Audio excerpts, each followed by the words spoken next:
If you're looking for great character work, look no further than Critical Role's The Legend of Vox Machina. For characters created by a bunch of friends playing D&D, these are some of the best characters in fiction in my opinion, and they experience amazing character growth throughout the series, surpassing what we see in modern movies and shows or even what we read about in books. That got me thinking, what makes them so great? And I think the answer is simple, they have flaws. You've probably heard that before, that characters need flaws to be good, they mustn't be Mary Sue's. But what is it about flaws that makes the Vox Machina characters great? Let's look into the flaws of each character. Keyleth. Keyleth struggles with immense insecurity about her abilities and leadership potential. Her self-doubt is a major obstacle, often freezing, preventing her to cast the right spells to help the group. And as the heir to the leadership of the Aramente tribe, she feels the pressure of living up to expectations and questions whether she's truly ready to lead. Pike.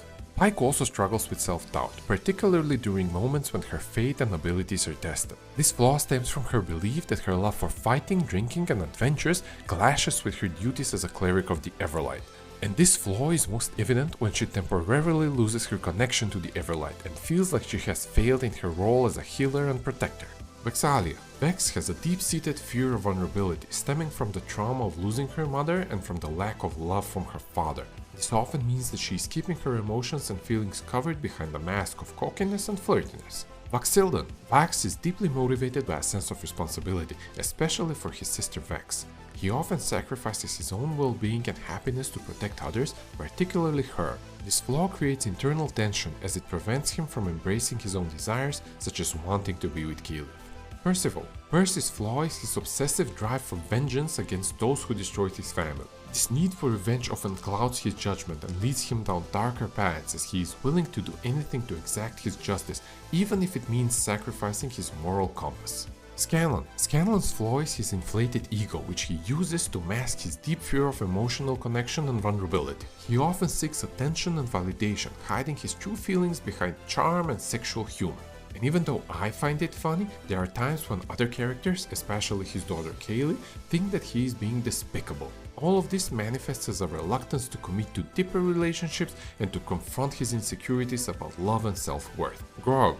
Grog's major flaw is his tendency to act impulsively, driven by his primal instincts and love of violence. His lack of self-control often puts him and his companions in dangerous situations. While his strength is an asset, his inability to restrain his actions causes problems. All these flaws make the characters more believable and relatable. No one is perfect, so characters shouldn't be either. Flaws can create depth, reveal the character's personality, temperament, motivations. Even in a fantasy world that is completely different to our own, if the characters have flaws, we the audience will actually believe that they can exist in that world. And we all face our shortcomings every day. If the characters have flaws that we can identify with, the characters become much more relatable. But there's another characteristic of flaws that I want to get into that explains why these characters are so great and why I claim that The Legend of Vox Machina has some of the best character work I have seen. To do that, we'll have to answer. Character flaws can be defined as imperfections or weaknesses in a character's personality, behavior, or decisions that actually influence their actions throughout the story. The thing that makes flaws so important for characters is that flaws can be overcome. Good flaws create conflict for your characters, and when they manage to overcome their flaws and the conflict is resolved, we get beautiful character growth. For example, if a character starts out by being selfish, but throughout the story learns and ends up becoming selfless, he has grown as a character, he has overcome his flaw, and we get a good story arc. But not every imperfection is a flaw. Sometimes characters face certain struggles or things that hold them back that cannot be overcome. These are simply imperfections or handicaps, not flaws. And stories where you have characters overcome such handicaps are not good stories. Imagine, for example, a character that is disabled. They cannot overcome this. And if their conflict is resolved because they found a way to walk again, then that's not really a great character arc. Instead, it is insulting to disabled people, telling them that they need to not be disabled in order to succeed. So it's important to distinguish the two.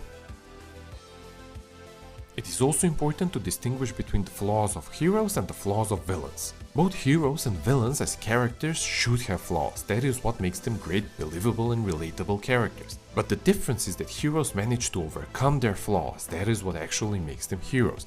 And the villains don't grow and overcome their flaws, which is why we consider them villains. If you look at a hero's journey, they start out with a desire and a flaw. They go on the journey to obtain what they desire, and during this journey they undergo trials as a result of their flaw.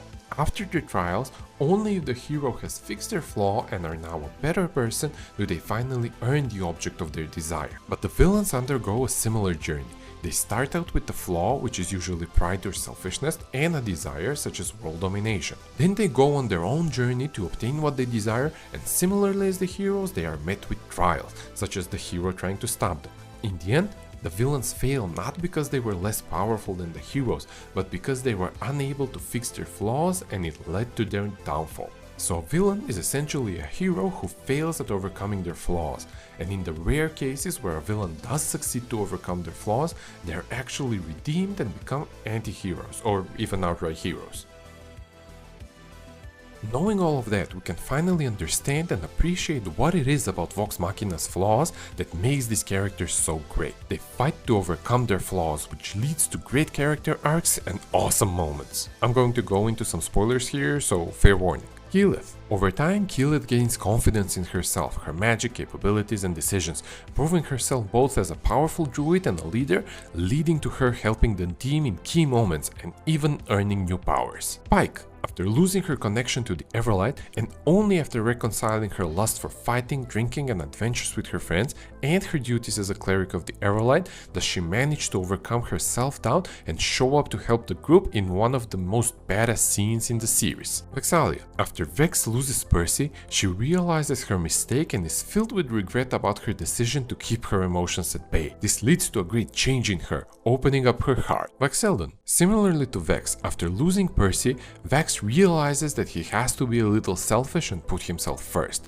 and he finally allows himself to be with Keyleth. Percival. When Percy learns that seeking vengeance at all costs harms not only himself, but the people he loves as well, does he finally let go. He even lets Anna Ripley go. Scanlan. Over the course of the series, and especially after meeting his daughter, Scanlan realizes that his fear of commitment pushes the people he loves away and is ready to finally forge deeper connections. Grog. Grog also realizes that he cannot always impulsively charge into action, especially after going through things that show him his strength is not always enough. So he has to learn why he fights and to better temper his impulsiveness. The fact that they all manage to improve themselves and overcome these flaws that hold them back leads to great character arcs in the series. There you have it, a deeper explanation of why I believe Vox Machina's flaws make them great characters, and the cast behind Critical Role are geniuses having created them. I also like to point out that even though I chose to highlight these few flaws as examples, the characters have other flaws as well, leaving more room for growth, so I can't wait to see what happens in the next seasons. Thank you for watching, and consider subscribing to hear more of my thoughts on fantasy and sci-fi storytelling. See you next time!